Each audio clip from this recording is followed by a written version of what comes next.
Nosso tema hoje, então, olha só: a lei para os que estão debaixo da graça. Ou seja, o que nós temos a ver com a lei? Que tipo de implicação a lei tem sobre nós? Esse ponto nós vamos chegar aqui em Romanos capítulo 3, que o apóstolo Paulo, depois de explicar que todos os homens são pecadores, e depois de mostrar para os judeus que eles também não estão isentos de que são pecadores e culpados, apesar de todos os privilégios que eles receberam, Paulo agora vai dizer que a justificação se dá pela fé em Cristo, não pela lei. E aí nós temos um problema, porque para quem está debaixo da graça, geralmente nós dizemos assim: o fim da lei é Cristo. Eu não sou obrigado a cumprir a lei porque eu estou debaixo da graça. Aí a gente dá a ideia de que nós não precisamos cumprir nada da lei, de que nós estamos completamente fora da lei. E o que Paulo está dizendo aqui é que essa lei, ela não tem poder para condenar aqueles que estão debaixo da graça. E aí hoje nós vamos ver que existe um ponto da lei que eu e você somos obrigados a cumprir, para a nossa relação com Deus, para a nossa comunhão com o irmão, e tem coisas na lei que não nos diz respeito. Então o nosso estudo vai ser baseado nisso. O que para nós significa estar debaixo da lei? Que lei é essa que precisa ser obedecida? Como que essa lei foi dividida para o entendimento daqueles que estão debaixo da graça? Isso é um problema que a maioria das pessoas tem nas igrejas. Uns acham que por não precisar cumprir, eles não observam absolutamente nada, procuram viver uma vida de libertinagem, fazer o que bem entendem. Prestem atenção, que eu quero dizer uma coisa para vocês. No domingo passado nós terminamos um ponto, e como não dá tempo de você explicar tudo, quando te diz assim que não está debaixo da lei, que uma vez salvo para sempre, isso não significa que eu vou viver minha vida do jeito que eu bem entendo e cometendo todo tipo de pecado, com relação ao mundo. Não. Por quê? Porque João vai dizer, primeira epístola de João, ele vai dizer que aquele que nasceu de Deus, o que habita nele é uma semente divina. E por que isso? Nós não fomos gerados pela vontade humana, pela carne humana, por sangue humano. Nós fomos regenerados pelo Espírito de Deus. Então o novo nascimento se dá pela ação do Espírito Santo. Então é semente divina, não é do homem. Por isso que a gente bate na tecla aqui: olha, não existe nada no homem para a sua salvação, nem o cumprimento da lei, porque a lei, ela vai trazer o quê? O pleno conhecimento do pecado. Então a lei condena. Então esse homem que nasceu de Deus e foi gerado pelo Espírito Santo, ele tem desejos normais como outro qualquer. Ele pode ter um escorregão, uma queda, pode, mas ele não vai viver deliberadamente daquele pecado. Por quê? Porque ele nasceu de Deus. Se ele nasceu de Deus, ele foi gerado por uma semente divina. E se ele foi gerado pela semente divina, ele não vai viver do jeito que o diabo gosta. Tá bom? Então, vamos lá. A Bíblia nos apresenta de modo muito claro o predomínio da graça. Quando você abre a Bíblia, se você analisar ela direitinho, você vai ver que tem graça, de Gênesis capítulo 1 a Apocalipse 22. O que predomina nas escrituras é a graça de Deus. A graça consiste num dom o quê? Sobrenatural. Por que é um dom sobrenatural? Porque não é natural, não é do homem, não faz parte desse mundo. É algo que vem de Deus para nós. E é concedido por Deus para o quê? Para a salvação. Agora, lembrando que nós estamos tratando de justificação aqui, o tema é a lei com relação à salvação, a graça com relação à salvação. Mas nós não podemos esquecer que a graça de Deus também ela é vista no ponto da graça comum. O que é a graça comum? A graça comum são os benefícios de Deus que vêm para todos os homens. E aí muita gente confunde, porque quando Deus abençoa o ímpio também, não significa que Deus vai salvar o ímpio. Porque nós temos uma diferença entre a graça comum e a graça especial. A graça comum é concedida a todos os homens. Jesus diz: bom é o vosso Pai que faz chover no terreno do homem bom e no terreno do homem mau. Então quando cai chuva, rega o campo tanto do ímpio quanto do salvo. Deus abençoa os ímpios com prosperidade, bem mais do que muito crente que eu conheço. Eu conheço muito ímpio, rico, bem sucedido, e a Bíblia diz que isso vem das mãos de Deus. tá? E conheço muito crente que rala com dificuldade. Isso é questão com Deus. Então, a graça comum. Na graça comum também Deus utiliza para controlar as ações humanas e para controlar o pecado. Está aí aqueles que defendem o chamado livre-arbítrio, que o homem faz o que bem entende, Deus não interfere. Ele precisa estudar melhor a graça comum, porque na graça comum Deus restringe o pecado, Deus controla o ímpeto humano. Se Deus não controlasse, os homens se destruiriam, não é? Eu acho muito interessante quando surgem sujeitos iguais a esse Lázaro aí.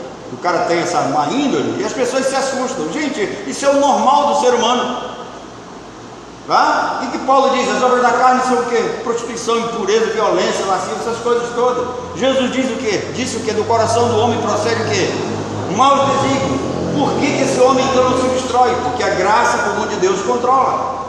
Deus restringe o pecado. O coração do homem pode fazer planos, mas aquilo que acontece vem de acordo com o decreto do Senhor. Provérbios 16:1. Muitos propósitos há no coração do homem, muitos planos, muitos projetos, muitas ideias, muitas vontades, mas aquilo que o Senhor determinou vai prevalecer. Provérbios 19:21. Né? Para aqueles que acreditam em sorte, a sorte se lança no regaço, mas do Senhor é que procede toda a direção. Provérbios 16:33. Falta então o quê? Conhecimento das Escrituras. Então, pela graça comum, Deus controla, dirige, restringe todas as coisas. Mas se por um lado nós temos a graça comum que é dada a todos os homens, por um outro lado nós temos uma graça chamada graça especial, que diz respeito à salvação, e que ela é concedida apenas aos eleitos. Por isso que a graça salvífica, ela consiste num dom sobrenatural concedido por Deus para a salvação, ou seja, um presente gratuito de Deus que vai ao encontro do pecador morto em seus pecados, restaurando a natureza caída, aquela natureza que nós herdamos de Adão. Gênesis 5:3. Tá? Quando Adão gera Sete, ele gera segundo a imagem e a semelhança de Adão, imagem e semelhança caída. Bom, graça é tudo que precisamos e nada do que merecemos. No âmbito geral, a graça é tudo que nós precisamos. Estamos vivos pela graça, tá? Estamos saudáveis pela graça, estamos aqui pela graça, salvos pela graça. A graça providencia tudo para nós, é tudo que precisamos e nada do que merecemos, porque tudo quanto nós temos nós não merecemos. O que nós merecíamos? Punição eterna, condenação eterna, morte eterna. Tá? Deus primeiro revelou o quê? A graça, preste atenção. Lembra que eu estou dizendo aqui que a Bíblia apresenta de modo muito claro o predomínio da graça. Então, Deus primeiro revelou a graça e somente algum tempo depois deu a lei.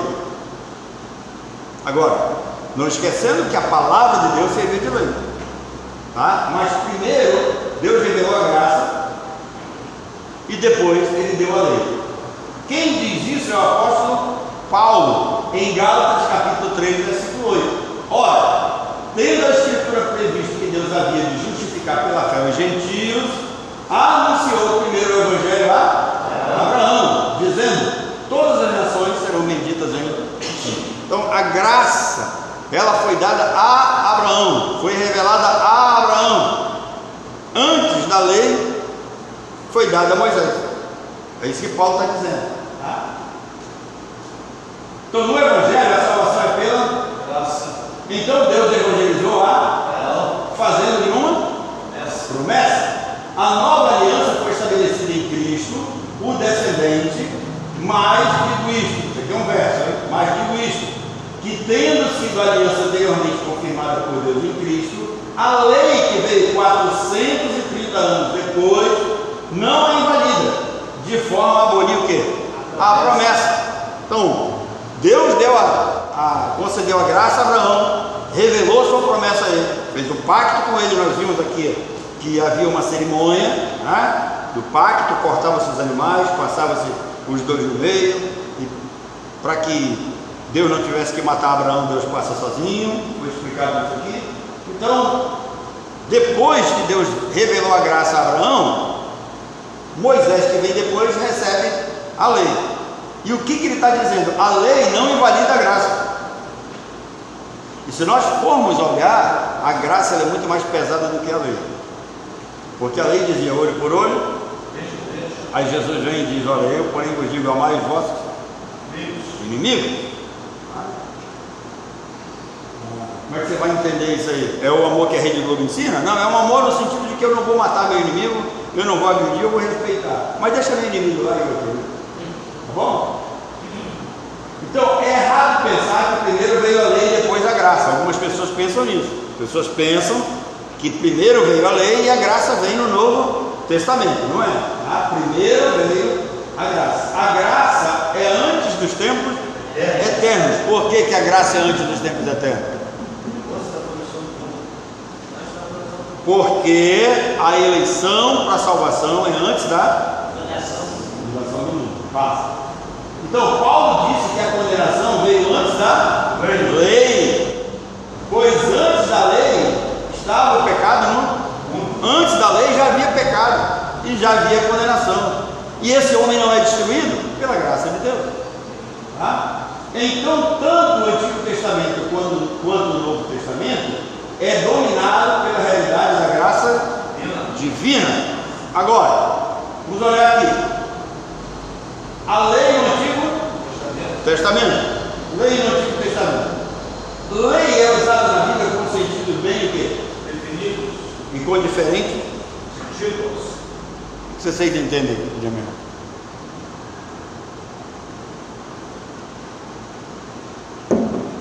Olha só. A lei é usada na Bíblia com sentidos bem definidos. Porque quando na nossa mente aqui lei, a gente pensa numa coisa só, tá? Mas não, na Bíblia vocês vão ver que tem termos definidos com sentido diferente. Primeiro, no geral, a lei aparece como sentido de revelação da vontade de Deus. Vocês lembram desse texto aqui de Josué capítulo 1 versículo 7? Lembra de Josué? Não se aparte da tua boca esse livro da lei. Então a lei ali está sendo mostrada como palavra de Deus, como revelação da vontade de Deus. Mas a confissão de fé reformada divide a lei em moral, civil e cerimonial. Presta atenção. Os teólogos mais estudados, eles, olhando a Bíblia no seu contexto geral, eles entenderam e eles veem de forma muito clara que a lei que Deus deu, ela tem um aspecto que? Moral, ela tem um aspecto civil e ela tem um aspecto cerimonial. Cada uma tem um papel e um tempo muito bem definido para a sua aplicação. E quem não entende isso fica trazendo coisas da lei para os nossos dias. Tá? Fácil. Olhando cada uma delas, olha só: lei civil ou lei judicial? É a lei civil. O que é a lei civil? É a legislação dada aos israelitas, definindo crimes contra a propriedade, posses com suas punições. Então olha só, a lei civil regulamentava a vida social do povo, dizia respeito àquilo que, quando havia prejuízo a uma propriedade, quando havia prejuízo a um animal, eu já disse aqui para vocês que não tente entender essa lei que Deus deu a Israel. Eu expliquei aquele negócio da manga, lembra da manga? Você tinha tem uma mangueira, a manga está lá bonita no pé, amarelinha. Se o cara entrar no seu quintal e pegar, é roubo, mas depois que ela cair, se você juntar do chão, quem roubou foi você. Foi determinação divina, era a lei, regulamentava a vida civil em Israel. Depois nós temos a lei religiosa ou lei cerimonial, que era a legislação do sacerdócio e culto levítico, prescrevendo os sacrifícios com toda a riqueza e simbolismo que? Cerimonial. Então olha só, Todas as vezes que os sacerdotes faziam um tipo de sacrifício, todas as vezes que era preparado aqueles objetos ali no tabernáculo, tinha um simbolismo, apontava para Cristo, tá? Quando Cristo vem, Cristo cumpre todas essas coisas, então não tem necessidade de nós fazermos isso hoje. Então, lei civil, lei religiosa ou cerimonial, e a lei o quê? Moral. A lei moral é a revelação da vontade de Deus quanto ao procedimento e comportamento humano. Não podemos esquecer que cada ponto da lei tem papel e tempo definido para sua aplicação. Quem não entende isso, fica trazendo o sábado para hoje. Ele não entendeu que o sábado tinha um propósito e que cumpriu esse propósito, tá? Todos esses pontos da lei são o quê?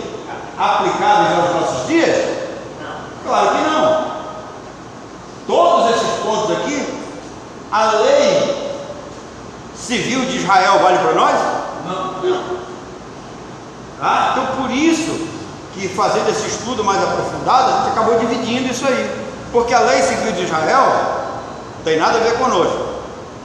Por exemplo, se vocês olharem dentro da lei civil de Israel, algumas coisas eram extremamente toleráveis que a nossa sociedade jamais toleraria, não concordaria. Então, quanto ao cumprimento e aplicação da lei, devemos entender da seguinte maneira: como é que nós vamos aplicar a lei da Bíblia nas nossas vidas? Primeiro, lei civil. Olha só, ela regulava a sociedade civil no Estado teocrático de Israel. Então presta atenção. A lei civil, ela regulava o Estado teocrático de Israel. Nós vivemos debaixo de uma teocracia? Não. Tá? Nós vivemos debaixo de uma pseudo-democracia. Qualquer dia desse aqui eu vou falar para vocês sobre como é que surge essa democracia, porque tem um desinformado aí que diz que foram os gregos, né, que criaram e tal, os romanos aperfeiçoaram. Mas se vocês prestarem atenção, em Israel tinha Moisés, que cuidava da parte da jurídica, da legislação. Havia um tribunal, da qual Nicodemos depois vai aparecer com Jesus como um dos líderes, e havia um sacerdote que cuidava da questão religiosa. Então, quando Deus trabalha essa teocracia dentro do seu povo, é Ele que dá a democracia para Israel. Havia 3 poderes lá dentro, tá? Poder religioso, poder civil e o poder da capa, jurídico, né? O nosso Deus é sábio demais. Então, essa lei civil, ela regulava o Estado teocrático. Era exclusivo para os israelitas. Irmãos, quando vocês pegarem os 10 mandamentos, que um adventista pegar os 10 mandamentos para você, manda ele ler o versículo primeiro, porque o cara ele não pensa no que ele está lendo, tá? O versículo primeiro de Êxodo 20 diz o quê? Está vendo como os batistas não sabem? Nem os adventistas também. Eu sou o Senhor teu Deus, que te tirou da terra do Egito, da casa da servidão. Eu não estava lá. Se algum de vocês estava lá no Egito, na casa da servidão, é com vocês, mas eu não estava. Então, é exclusivo para os israelitas, e por isso suas normas não se aplicam em nossa sociedade. Então nós não estamos debaixo dessa lei.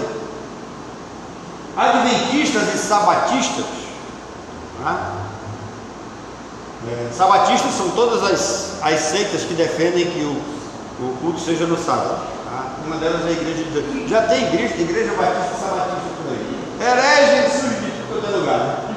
Então, adventistas e sabatistas erram ao aplicar parte da lei civil aos gentios, tornando-se o quê? Incoerentes, pois eles mesmos não conseguem o quê? Cumprir. Irmãos, é o que Jesus disse para os fariseus: vocês atam fardos pesados para colocar na costa do povo, que vocês mesmos não conseguem carregar. Então, tentar forçar, exigir que o povo cumpra uma legislação que a própria liderança não consegue cumprir, isso é uma incoerência, tá? Isso é um absurdo. Segundo, nós vamos ter o que? A lei religiosa.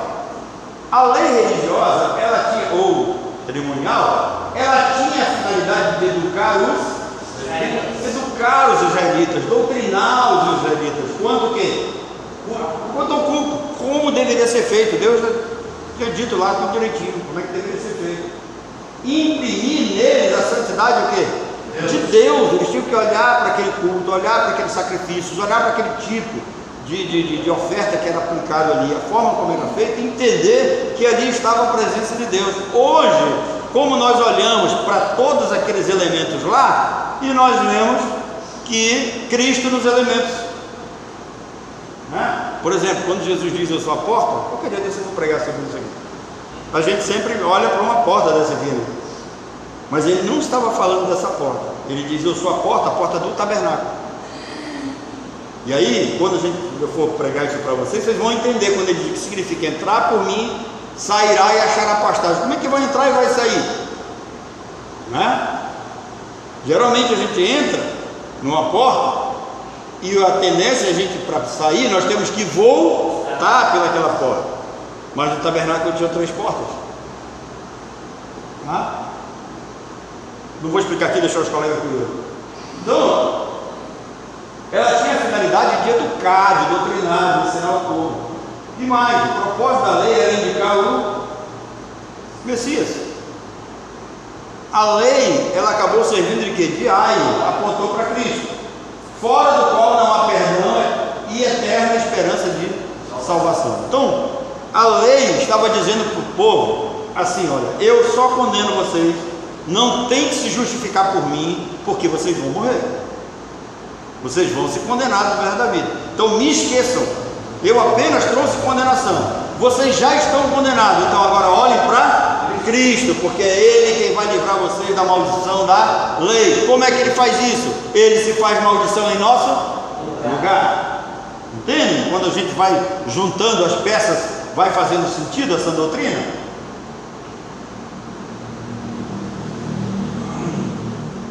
Então,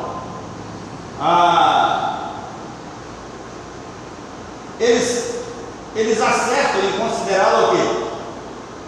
Válida, né? E lei, a lei moral. Quem? Os sabatistas. Por quê? Porque não há sentido algum aplicar a lei religiosa misturada com a lei civil no dia de hoje, como fazem os sabatistas.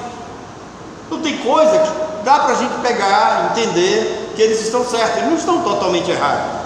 Mas quando eles fazem uma mistura e pegam tudo isso para querer aplicar na vida do povo, dá errado. E não dá para fazer essa mistura, né? E Jesus vai ensinar isso para nós de uma forma muito legal. Você lembra que um dia Jesus disse assim: não se põe vinho novo em odre velho. Por quê? Os odres eram feitos de couro. O couro envelhecia, o vinho fermentava. E agora eu estou lembrando do Tru. Tru fazia um malabarismo danado para defender lá no seminário que no Novo Testamento não se usava vinho fermentado. E aí eu perguntei para ele como é que a negada de Corinto ficava bêbada. O vinho não tinha safra o ano inteiro, era guardado em odre. Então o vinho novo colocava em odre novo, porque o vinho fermentava, o odre esticava, não partia. Você pegava um odre velho, couro já esticado, ressequido, botava um vinho novo, partia, perdia o vinho.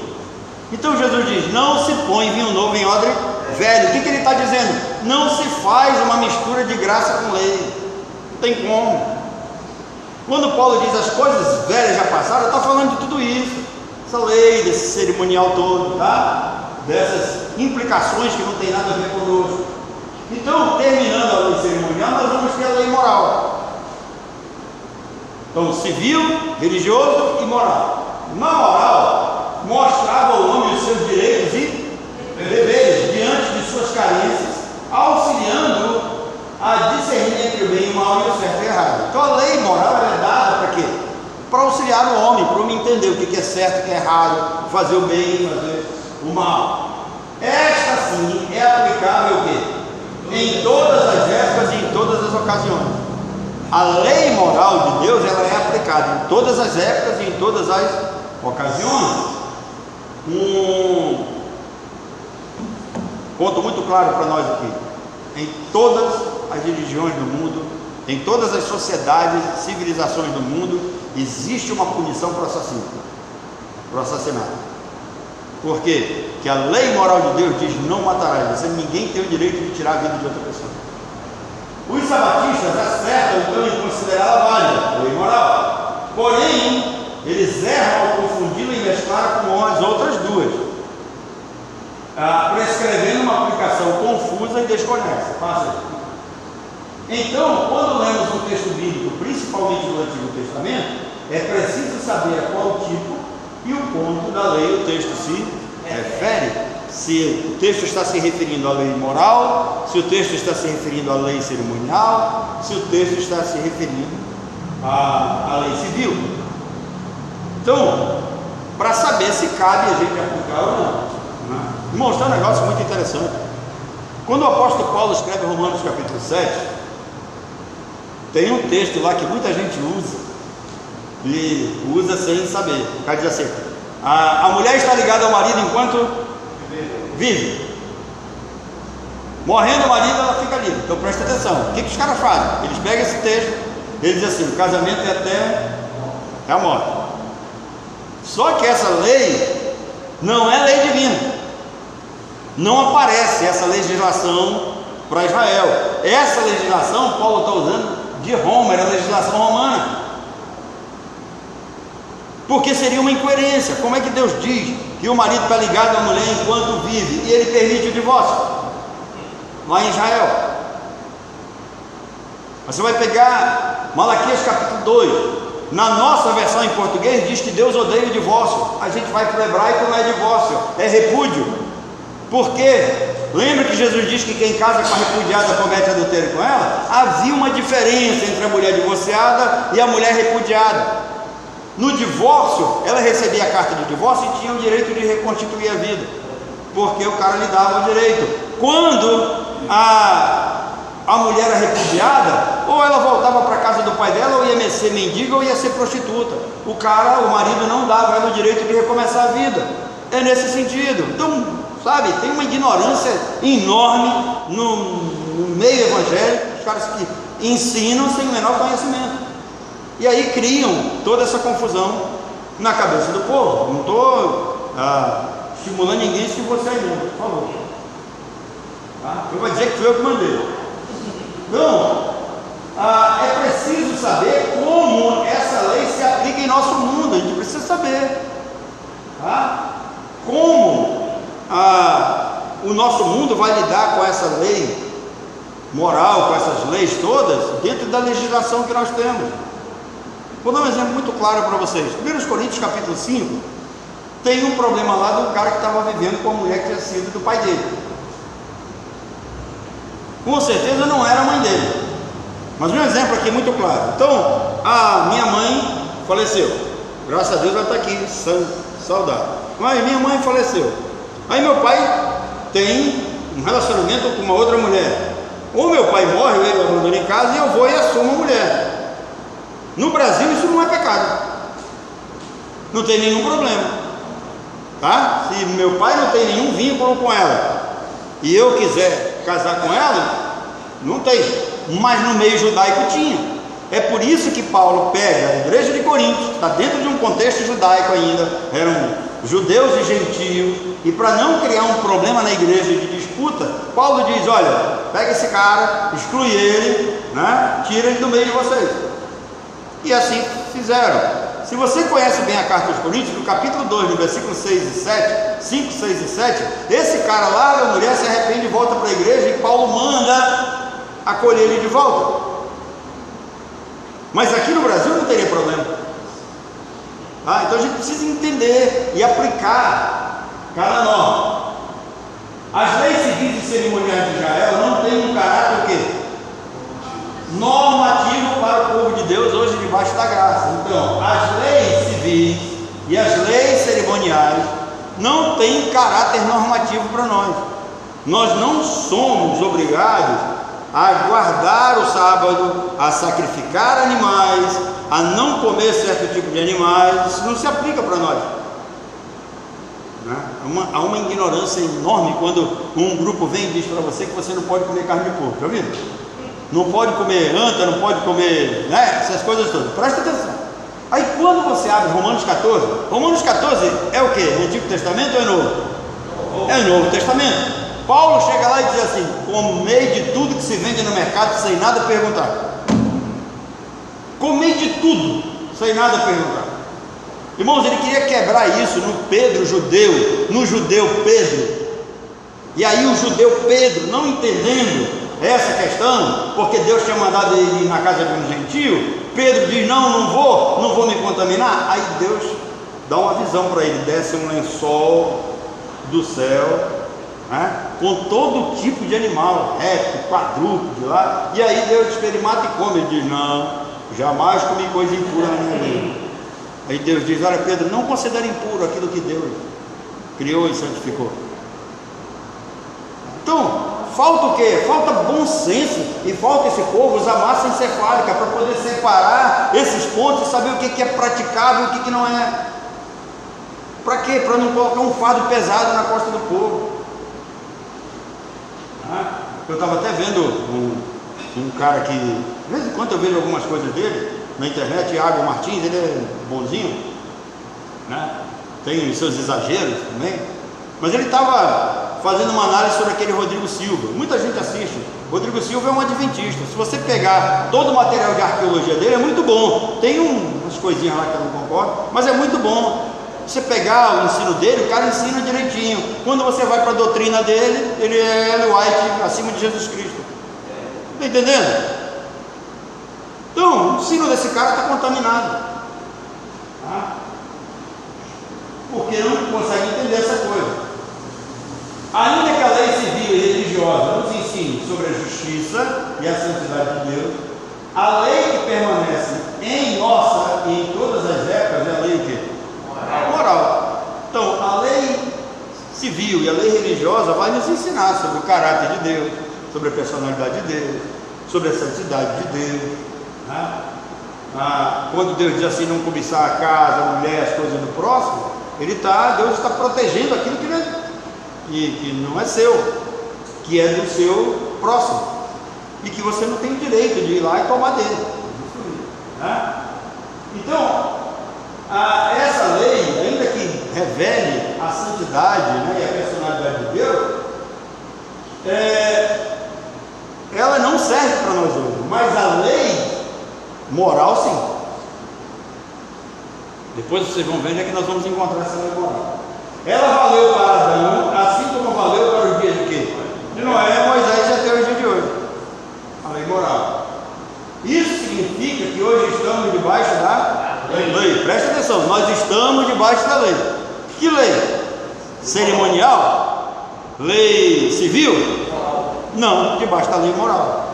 Tá? Passa aí. Interpretações erradas resultam no entendimento errado e na formulação de doutrinas o quê? Errada. Quem compreende errado, ensina errado. Ao lermos Romanos 6,14, vemos que não estamos debaixo da lei, e sim da graça. Mas espera aí, eu posso roubar? Não. Posso matar? Não. Não. Posso adulterar? Não. Não. Então, se entendermos que os três aspectos da lei de Deus apresentados acima são distintos biblicamente, podemos crer e ensinar que não estamos debaixo da lei civil de Israel, mas sob o período da graça de Deus, em que o evangelho da graça é pregado a todos os povos, raças, tribos e nações. A lei, ela foi dada a Israel, e agora o evangelho é pregado a todas as nações. Não estamos debaixo da lei religiosa de Israel, que serviu o quê? De aio, que nos levou a Cristo e foi cumprida no Messias. Então, nós não estamos debaixo da lei civil, nem debaixo da lei religiosa, né? Essa lei religiosa, ou seja, que nos levou para Cristo, nos livrou de ordenanças cerimoniais não exigidas no Evangelho de Cristo, né? Tem gente que faz um cavalo de batalha para que na ceia não pode ter fermento, não pode ter pão fermentado, né? Por quê? Os caras detonam o fermento. Tem um pregador que diz que Deus odeia o fermento. Irmãos, se vocês pegarem a a parábola do fermento. Tem uma parábola do fermento, e essa parábola do fermento está fazendo referência ao Evangelho. Então o Evangelho também é comparado ao fermento. Então a gente precisa entender as coisas. Então Cristo nos livrou de ordenanças, com acesso direto ao trono da graça. Não preciso mais daqueles intermediários, vou direto hoje, pelo seu Espírito, sem a intermediação dos sacerdotes. Isso é tão firme na cabeça da gente, que o catolicismo romano ensinou isso. Tem sempre um intermediário para você ir a Deus. Tem um padre, tem um bispo, tem um arcebispo, tem um papa, tem uma imagem, tem um José, tem uma Maria, E nós não precisamos disso. Hoje, depois que o véu do templo se rasgou, nós temos acesso direto ao Pai. Só há um intermediador entre Deus e os homens, que é Cristo. Então tudo isso é falso. Passa. Estamos debaixo da lei moral de Deus, mas não estamos debaixo da condenação da lei moral. Isso é legal. Nós estamos debaixo da lei moral, mas nós não estamos debaixo da condenação da lei moral. Por quê? Porque nenhuma condenação há para os que estão em Cristo. Por que nós não estamos mais debaixo da condenação da lei moral? Uma vez que já fomos o quê? Resgatados pelo sangue do Cordeiro de Deus.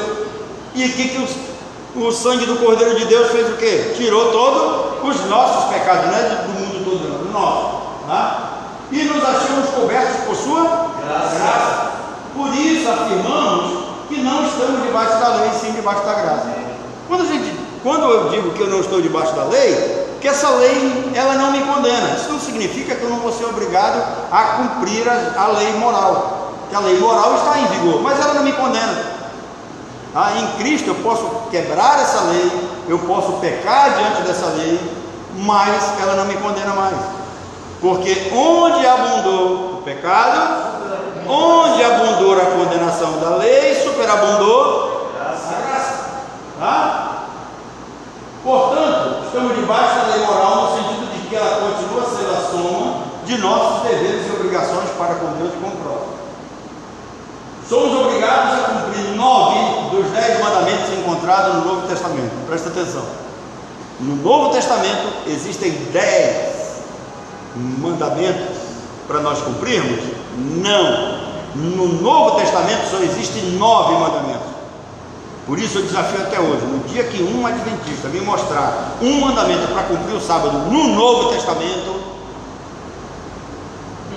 eu reconheço que estou errado, mas não viro adventista. Então nós somos obrigados a cumprir 9, mas não somos condenados por eles, uma vez que estamos debaixo da graça, cobertos pelo sangue. Nesse ponto de que a lei moral é colocada diante de nós, ela nos mostra o nosso erro, mas ela não nos condena, é que Paulo vai dizer para nós que a lei é o quê? Santa. E o mandamento o quê? Santo, justo e bom. Deus nos abençoe. Então, entendam isso. Se você olhar o Novo Testamento todinho, você vai ver que dos 10 mandamentos, 9 estão lá. Em nenhum lugar do Novo Testamento você vai encontrar uma ordem para você guardar o sábado. Pelo contrário, 1 Coríntios 16:2 vai dizer que os irmãos se reuniam no domingo. Atos 20, versículo 7 vai dizer que a igreja se reunia no domingo. Ou o primeiro dia da semana mudou? Paulo diz assim: no primeiro dia da semana, qual é o primeiro dia da semana? Domingo. Quando Jesus ressuscita no primeiro dia da semana. Então, Deus nos abençoe e Ele nos faça entender essas verdades, tá bom?